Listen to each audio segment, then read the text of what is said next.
देवकीनंदन जी, महाकुंभ के बारे में आज मैं आपसे सबसे पहले जानना चाह रही हूं। महाकुंभ की चर्चा हर जगह हो रही है, महाकुंभ का महत्व हर कोई जानना चाह रहा है, लेकिन अगर युवा पीढ़ी को महाकुंभ सरल भाषा में समझना है तो उसे आप कैसे समझाएंगे? कैसे देखे आज की युवा पीढ़ी महाकुंभ को?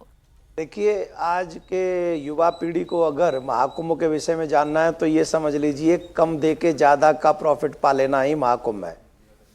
जैसे हम लोगों को आज के युवाओं को बिजनेस मैनेजमेंट में सिखाया जाता है ना, कैसे कम स्पेंड करें और कैसे ज़्यादा प्राप्त करें।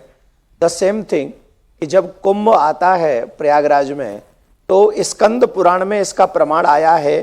प्रयागे माघ पर्यंतम त्रिवेणी संगमे शुभे निवासः पुण्य सलेनानाम कल्पवासे ही कथ्यते। जो मनुष्य माघ मास के महीने में एक महीना सिर्फ और सिर्फ प्रयाग में वास करता है, उस मनुष्य को एक कल्प तक भजन करने का, गंगा स्नान करने का, तप करने का, या जो भी वहां रह के वो साधन करता है, वो सब करने का पुण्य मिलता है। और एक कल्प जानते हैं किसको कहते हैं? सतयुग, त्रेता युग, द्वापर युग और कलयुग। ये चारों युग 1000 बार निकल जाएं, उसको एक कल्प कहते हैं। और वो ब्रह्मा जी का एक दिन होता है। तो ब्रह्मा जी के एक दिन के बराबर हमको एक महीने में रहने का, वहां पर अगर हम एक महीने कल्पवास करें तो इसका ये पुण्य मिलता है, इसका ये लाभ मिलता है। तो कम दिया, एक महीने रहे, और उसके बाद हम लोगों को वहां पर एक कल्प तक वास करने का, भजन करने का, गंगा स्नान करने का, सत्संग करने का। और ये कहते हैं जो मनुष्य वहां पर एक महीने वास करता है, इसीलिए उसको कल्पवास कहते हैं, जबकि होता है एक महीने का वास है, उसे कल्पवास कहते हैं। तो उस व्यक्ति की मुक्ति निश्चित है इसी जन्म में। देवता भी उसके जीवन के लिए तरसते हैं। तो इतना सुंदर है। तो जैसे हम लोग अभी जो जीते हैं वो शरीर के लिए जीते हैं, परंतु आत्म कल्याण के लिए मानव जीवन मिला है। किसी ने हमको भेजा है, उसने किसी उद्देश्य के साथ भेजा है, तो उस उद्देश्य को माघ के महीने में एक महीने रहकर कुंभ में प्राप्त किया जा सकता है। ये शास्त्रों का मत है। देवकीनंदन जी, एक तरफ सनातन धर्म के अलग अलग रूप हैं और हर एक रूप सनातन धर्म का हमें बहुत कुछ सिखाता है। दूसरी तरफ इसी सनातन धर्म को लेकर एक अलग बहस छिड़ी हुई है। सनातन धर्म सबको समाहित करके चलने वाला धर्म है। ऐसे में ये कहना कि मुस्लिम लोगों की जरूरत नहीं है कुंभ में, वो व्यापार करने क्यों आएंगे, अलग अलग टिप्पणी करना, क्या इसकी जरूरत है आज के समय में?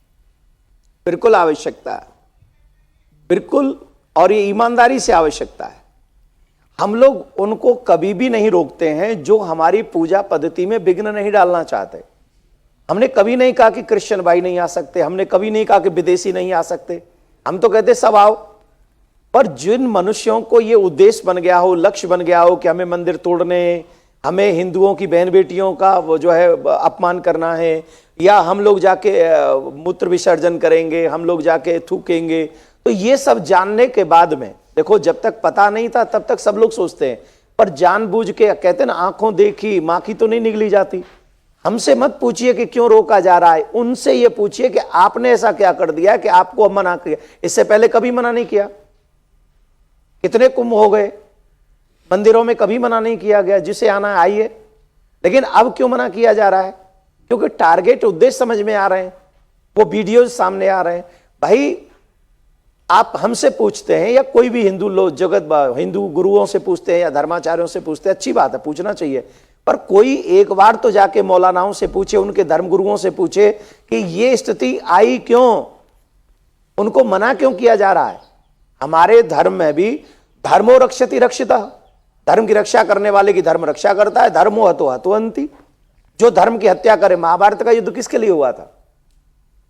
महाभारत में तो भाई भाई का सामना कर रहा था ना। किस लिए? क्योंकि एक धर्म की रक्षा चाहते थे और एक अधर्म की रक्षा चाहते थे। तो भगवान श्री कृष्ण किसके साथ खड़े हुए? बोले सत्यमेव जयते, जहां सत्य है वहां कृष्ण खड़े हुए। तो कोई हमारे पूजा को दूषित करे, माला पे थूक लगाए, कोई हमारे भोजन में थूक दे, कोई हमारी व्यवस्थाओं को भंग करे, और उसके बाद भी हम बड़े भाई बन के कहते रहे नहीं आप आते रहो, थूकते रहो और हम खाते रहेंगे, ये इम्पॉसिबल है।